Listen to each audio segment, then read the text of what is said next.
The venom of Satan is powerful. It's powerful. If you are not careful, you do not take care of that precious pearl of yours, that ruby, you could lose her.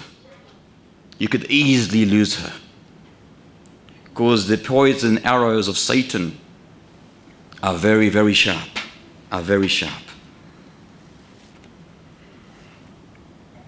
Number 4, the wife's sisters mingling with her husband.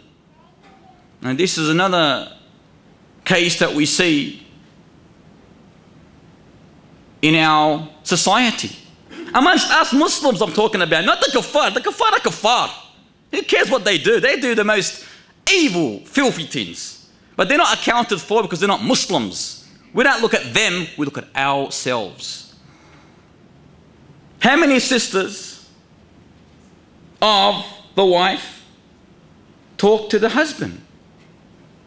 To him, it's his sister-in-law. Oh, it's only my sister-in-law. I can chat, I can play with her.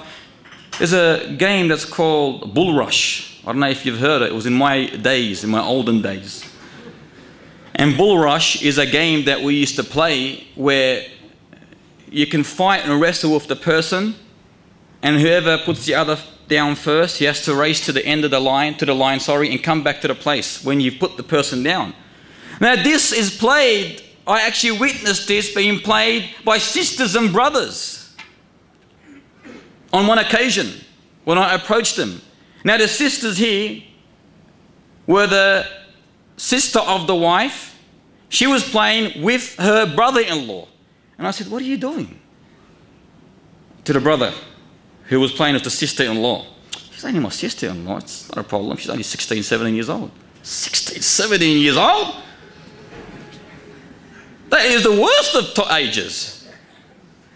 Goes, but khair inshallah. What khair inshallah? Of course it's khair.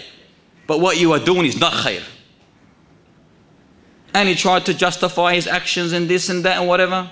This is destruction. This is evil. This is un-Islamic. It's not allowed in Islam. Because she's your sister-in-law does not permit you to go and play with her, touch her, go out with her, take her to the shops or to the doctor.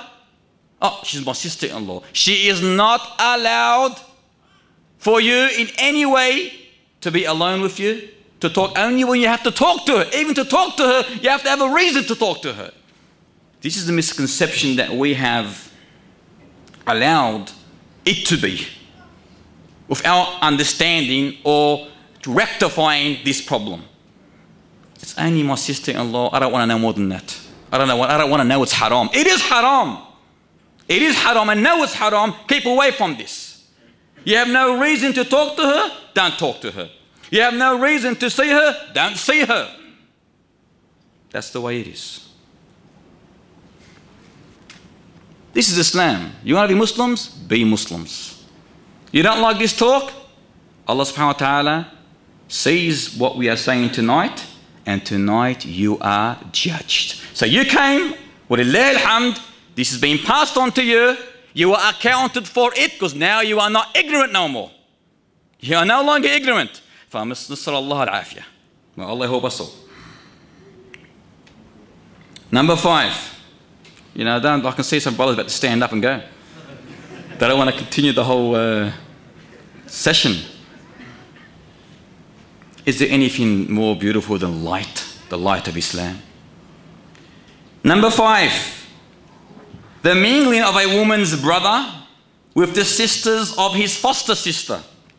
And this is the one that many people have not understood because they don't understand the situation of fosterhood. Foster relations is of 2 types. Understand this very carefully. You got one type, which is the parents have a daughter, have 5 daughters. You're born, you're male, you're born, a male was born.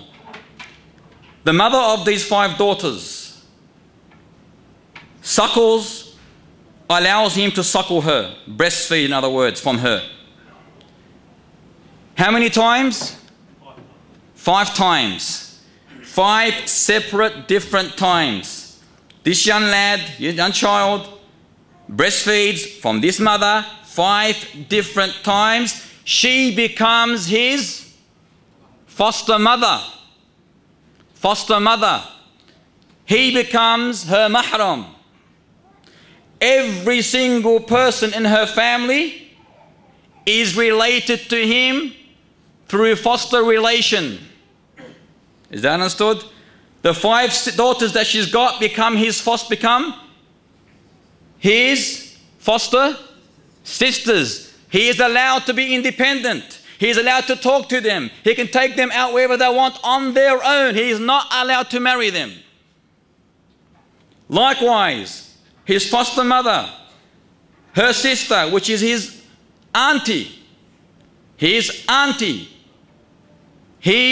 is likewise his foster auntie. Everyone in her family becomes related to this child. Is this first scenario understood? The second picture is you were born, you see a mother who's only a foster mother, but not the real mother of that child. In other words, you, a male, another girl was born, she a female, 2 of them. At the same time, suckle from that lady. It's not their real mother. It's not their real mother. She's only a foster mother. She breastfeeds both of them. When they each had 5 suckles each, they become sister and brother, even though they're not related before that. They become sister and brother. However, if she has sisters, they are not your foster sisters. Is that understood? Well, the scientist understands it because a scientist, he's got that intellect, but some of us haven't got that intellect. Is that understood? Is that understood? I'm going to ask one of you to explain. This scenario, there is no relationship with that mother at all. She is the mother, his foster mother. But that child, because it's not from the same, it's not her blood child, she does not become, her sisters do not become related to that boy. It's only her directly and no one else. But the foster mother, her sisters, her brothers, her family, grandpa, grandma, they become related to this child. I hope that's understood. So the Shaykh is referring to which situation? To the latter one, which is the sister of the one that is not directly blood to that mother. Number 6, the man who has proposed being alone with his fiancée. He's going out with her, and her talking to him before the marriage contract is conducted. A man is only allowed to look at his fiancée in the presence of her wali, which is her father, her adult brother, her adult son, and so forth, when he has firmly decided to marry her. Another situation today where you see many people committing bid'ah. As soon as a person is interested in a lady, he goes to the people's house, and what do? Al-Fatiha. So Al-Fatiha is conducted.